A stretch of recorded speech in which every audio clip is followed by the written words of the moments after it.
The world knew Ace Frehley as Space Ace, the silver-masked guitar god who made stadiums explode with pyrotechnics and power chords. But on a freezing December night in 1979, he was just a man walking the Bowery, trying to escape the suffocating weight of fame. And then he heard it. His own guitar solo, note for note, screaming from a darkened doorway. But this wasn't a recording. This was a kid who had no idea his world was about to shatter and rebuild itself in the span of one impossible night. Make sure you subscribe to our channel for more amazing untold stories from rock and roll history. Hit that notification bell so you never miss when legends step out of the spotlight and into the real world. It was 11 p.m. on December 18, 1979. New York City was buried under the first major snowstorm of the winter, and the streets of Lower Manhattan were nearly empty. Ace had slipped out of his hotel room at the Gramercy Park Hotel without telling anyone. Not his manager, not his bandmates, not the security team that followed Kiss everywhere they went. He just needed to breathe. To be Paul Daniel Frehley instead of Space Ace for a few hours.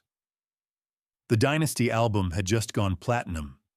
Kiss was at the absolute peak of their commercial power, and Ace felt like he was drowning in the glitter and makeup and endless demands. So he'd thrown on a heavy winter coat, pulled a wool cap low over his eyes, and walked out into the storm. The Bowery in 1979 was nothing like the gentrified neighborhood it would become decades later. This was the raw, dangerous heart of New York's punk rock scene, where CBGB was still the center of the universe, and every doorway might hide a junkie or a future rock star. Ace knew these streets from his younger days, before Kiss, before the makeup, when he was just another Bronx kid trying to make it with a guitar and a dream. As he walked past shuttered storefronts and steam rising from subway grates, he heard something that made him stop dead in the swirling snow. Someone was playing the guitar solo from Shock Me, not just playing it, nailing it. Every bend, every vibrato, every note exactly as Ace had recorded it. But there was something else there too, a rawness and desperation that Ace himself had lost somewhere between the recording studio and the arena stages. The sound was coming from a recessed doorway about 30 feet ahead. Ace moved closer, his breath forming clouds in the freezing air. Huddled in the doorway was a teenager, maybe 17 years old, with long, dark hair falling over a face that was gaunt with hunger. The kid was wearing a thin denim jacket that provided almost no protection from the cold, and his fingers, red and raw from the temperature, were flying across the fretboard of a beaten Gibson SG copy that had seen better days. The guitar's finish was cracked and peeling, the pickguard was missing entirely, and two of the tuning pegs were held in place with what looked like electrical tape. But when the kid played, none of that mattered. His fingers danced across those worn strings like they were having a conversation with something divine. The boy's eyes were closed as he played, completely lost in the music. At his feet was an open guitar case with maybe $3 in crumpled bills and loose change. Ace could see that the case's velvet lining was torn and stained, and there was a piece of cardboard inside with "Anything helps, God bless," written in shaky marker. As Ace watched, the kid transitioned seamlessly from Shock Me into the opening riff of Cold Gin, then into a medley of Kiss songs that showed an encyclopedic knowledge of the band's catalog. This wasn't some casual fan playing along to the radio. This was someone who had studied every album, every B-side, every bootleg recording with the intensity of a scholar. Ace noticed something else too. The kid was adding his own flourishes to the songs, small improvisations that showed real musical intelligence. He was taking Ace's original solos and somehow making them his own while still respecting the structure and feel of the originals. Before you continue with this incredible story of how a chance encounter on a frozen New York street changed two lives forever, Ace stood there in the falling snow for what felt like an eternity, watching this kid pour his soul into music that Ace himself had created. There was something about the scene that struck a deep chord in Ace's memory. He'd been this kid once, playing on street corners and in dive bars, hoping someone would notice, hoping music would be his ticket out of a life that offered nothing but dead ends. The kid finished cold gin and opened his eyes, probably expecting to see another empty sidewalk. Instead, he found himself staring at a man in a winter coat who was looking at him with an intensity that was almost uncomfortable. "That's some playing," Ace said quietly, his Bronx accent cutting through the muffled silence of the snowstorm. The teenager's eyes widened, even with the hat pulled low and the coat collar turned up. There was something familiar about this stranger's face. "Thanks, man," the kid said, his voice rough and tired. "You got any requests?" Ace smiled slightly. "You take requests?" "If I know the song, I'll play it. Kiss is kind of my specialty, though." "I can see that," Ace said, moving closer. "How long you been out here?" The kid shrugged, his fingers idly picking out a melody on the guitar strings. "Tonight? About 6 hours? In general? About 8 months, give or take?" "You live on the streets?" "When I'm not couch surfing or sleeping in the subway, yeah." The boy's voice was matter-of-fact, like he was describing the weather rather than his own homelessness. "Got aged out of foster care last March. 18 years old. Good luck. Don't let the door hit you on the way out." Ace felt something twist in his chest. He'd grown up poor in the Bronx, but at least he'd had a home, a family, a place to go when the world got too cold. "What's your name?" Danny Morrison." "You got a last name too, or is that just for show?" Ace asked, a hint of humor in his voice. "Morrison's real," Danny said, finally meeting Ace's eyes. "Why?" "Just curious about a kid who can play Shock Me better than most professional guitarists I've met." Danny's expression shifted from wariness to confusion. "You know a lot of professional guitarists?" "A few," Ace said, and pulled off his wool cap. The recognition hit Danny like a physical blow. Even in the dim streetlight and falling snow, there was no mistaking that face. The sharp features, the intense eyes, the slight smirk that had appeared on countless album covers and magazine spreads. Danny's fingers went numb on the guitar strings. "Holy shit," he whispered. "You're Ace Frehley." "Last time I checked," Ace replied. "And you're freezing to death playing my songs on a street corner." I can't believe... This isn't real." Danny's voice was shaking, and not just from the cold. "You're my guitar hero. I learned to play by studying your solos. Destroyer was the first album I ever bought with my own money. I must have worn the grooves off that record listening to it so many times." Ace crouched down to Danny's level, his eyes serious. "You hungry?" Danny laughed, but it was a hollow sound. "When am I not hungry?" "Come on," Ace said, standing up and offering his hand. "Let's get you some food, and you can tell me how a kid who plays like you ends up living on the streets." Danny stared at the outstretched hand like it was a rope thrown to a drowning man. "Seriously?" "Dead serious. But bring that guitar. I want to hear more." Danny scrambled to pack up his guitar, his frozen fingers fumbling with the latches on the case.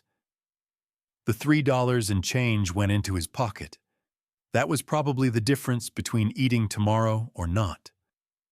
Ace waited patiently, then helped Danny to his feet and guided him down the snowy street toward a diner that Ace knew stayed open all night. The Starlight Diner was a 24-hour joint that had been serving the misfits and night owls of Manhattan since the 1950s. The owner, a tough Greek woman named Maria, had known Ace since before Kiss hit it big, back when he was just another struggling musician trying to make rent. She took one look at Ace and Danny, the rock star and the street kid, and simply nodded toward a booth in the back corner, away from the few other customers. "You boys want coffee?" she asked. "And whatever food you've got," Ace said. "Bring him a lot of it." Maria's eyes softened as she looked at Danny's thin frame and worn clothes. "I'll take care of it, Ace." As Danny devoured a plate of eggs, bacon, toast, and hash browns, the first real meal he'd had in 3 days, Ace sat across from him and listened to his story. Danny had grown up in the foster care system, bouncing from home to home across New York City and New Jersey. He'd never known his biological parents. The file said his mother was a teenager who couldn't keep him, and his father was unknown. Some homes were better than others. Some were nightmares he didn't like to think about. But when he was 12, something miraculous happened. A foster family in Queens gave him an old acoustic guitar they'd found at a yard sale.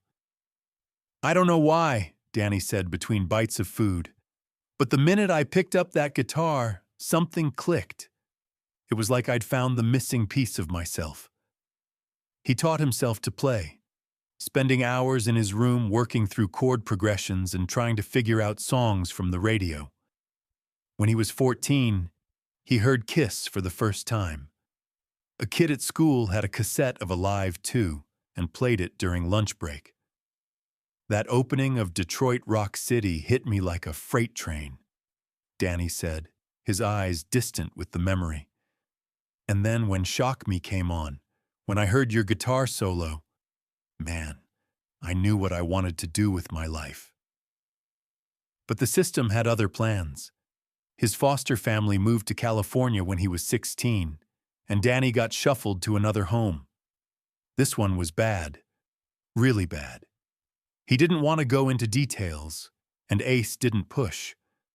All Danny would say was that he ran away after 6 months and decided to take his chances on the streets rather than go back.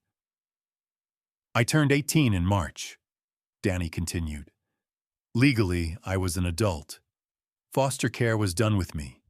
They gave me a bag of clothes, $200, and an address for a homeless shelter. The money lasted about 3 weeks." "And you've been on the streets since then?" Ace asked. "Playing guitar for change?" "It's the only thing I know how to do," Danny said simply. "And honestly, sometimes when I'm playing your songs, I can forget about the cold and the hunger and the fact that I'm nobody going nowhere. For those few minutes, I'm somewhere else.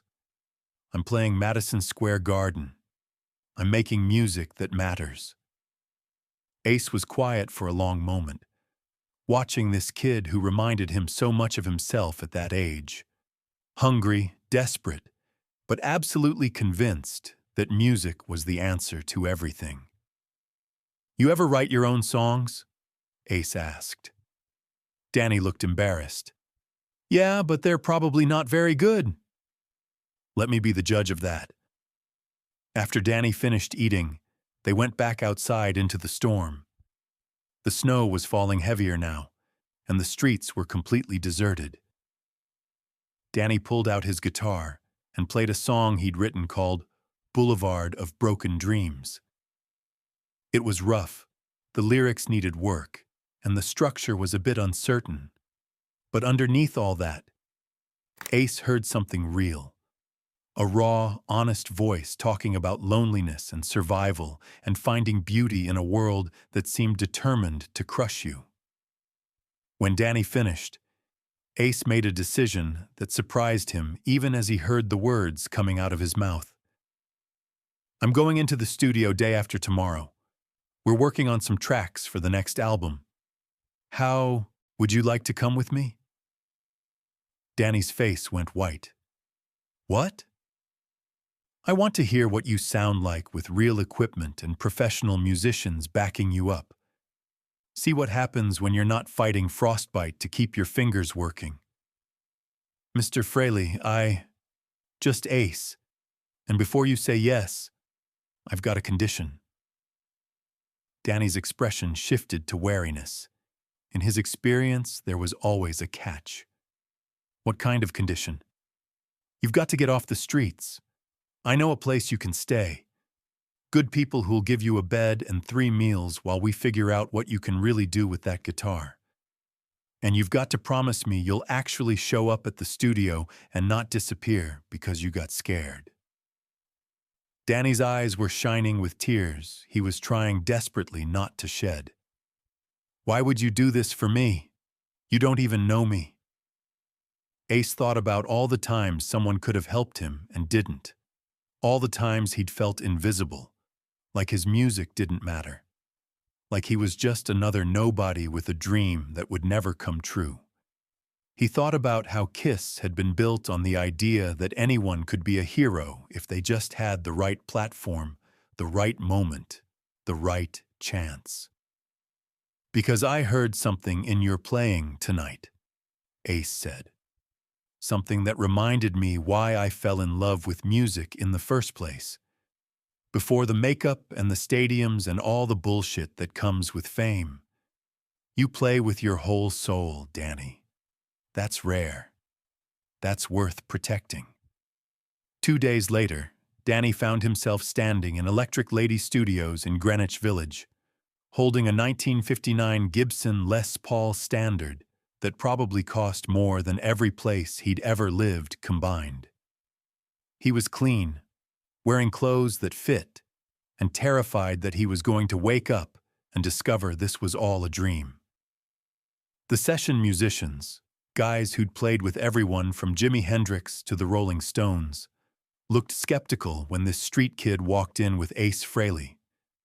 But when Danny plugged in and started playing, the room went silent.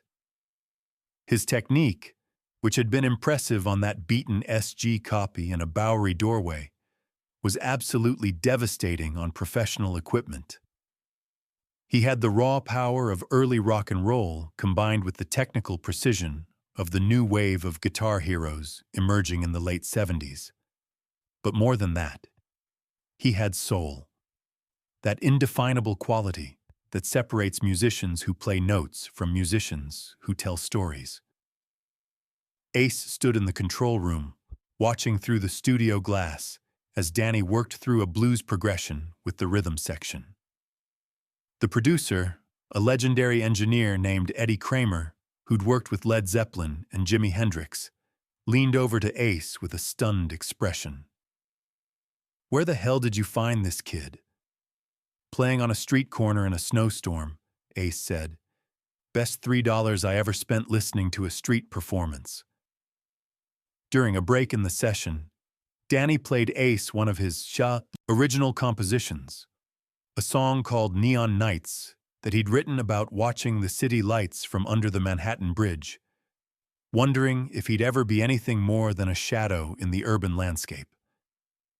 The song had everything: a haunting melody, lyrics that cut straight to the bone, and a guitar solo that made even the jaded session musicians put down their coffee and pay attention. Ace felt something shift in his chest. This wasn't just a talented kid who needed a break.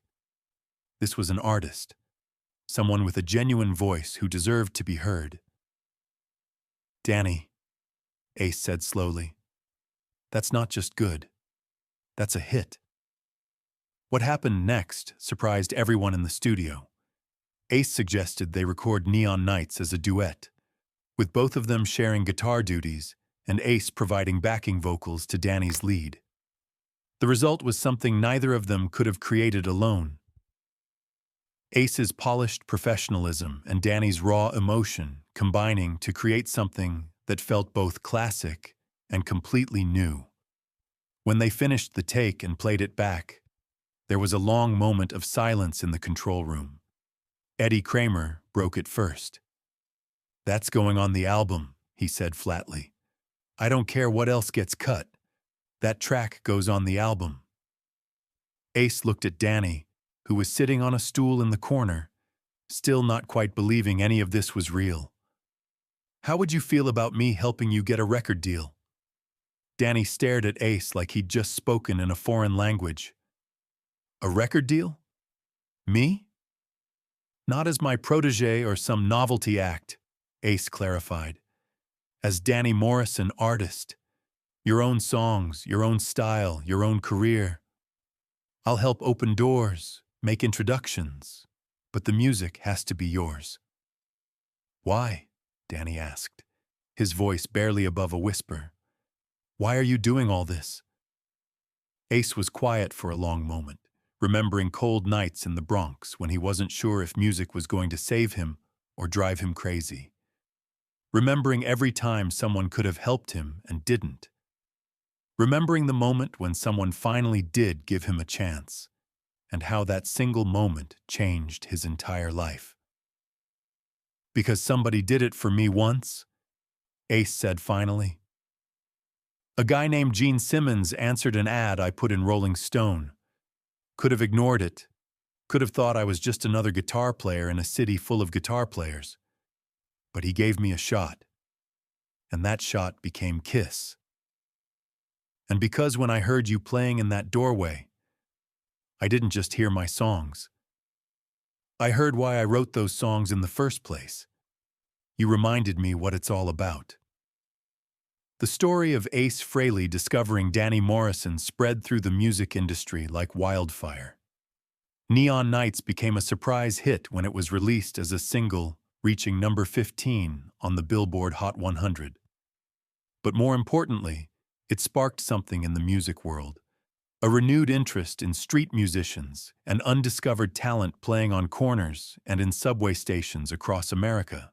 Danny's first album, Boulevard Dreams, came out 8 months later and went gold within 6 weeks. Critics praised his authentic voice and the way he blended classic rock influences with a more modern, introspective lyrical style. He used his success to start the Street Sound Foundation, providing instruments and music lessons to homeless youth and kids aging out of foster care. But he never forgot that December night when a snowstorm brought him face to face with his hero, and his hero decided to listen. "People always ask me what it was like to meet Ace Frehley," Danny said in interviews years later. "But the truth is, it wasn't about meeting a celebrity. It was about one human being recognizing something in another human being and deciding to help." Ace didn't have to stop that night. He could have enjoyed the free concert and kept walking. Instead, he saw me, really saw me, and that made all the difference. Ace kept the original recording that Eddie Kramer had made of Danny's first take in the studio. Years later, when Ace was going through his personal archives for a documentary, he found that tape and listened to it again. The rawness and hunger in Danny's playing transported him back to that freezing night on the Bowery, to the moment when he'd heard his own songs played by someone who understood what they really meant. There's a small plaque now on the Bowery, not far from where CBGB used to be, marking the approximate spot where Ace discovered Danny. It doesn't say much, just sometimes the greatest music happens when we stop and listen. But for those who know the story, it means everything. The story of Ace and Danny reminds us that talent doesn't always come wrapped in a neat package with a bow on top. Sometimes it's sitting in a doorway in a snowstorm, hoping someone will care enough to stop. Sometimes it's one moment, one decision, one person choosing to see potential instead of just another street kid with a guitar. Because you never know who might be playing their heart out on a cold December night, just waiting for someone to believe in them. The magic isn't in the fame or the platinum records or the sold-out arenas. The magic is in the moment when one person decides to extend a hand to another person and says, "You matter." Your music matters. Let me help you show the world. And sometimes that's all it takes to change everything. This incredible true story of compassion and the power of music shows us that legends are made not just on stages, but in the moments between the spotlight and the shadows. If this story moved you, make sure to subscribe for more untold tales from rock and roll history. Share this video with someone who needs to remember that their dreams are worth fighting for. Have you ever witnessed a moment when someone's belief in another person changed everything? Let us know in the comments below. And remember, the next guitar hero might be playing on your street corner right now.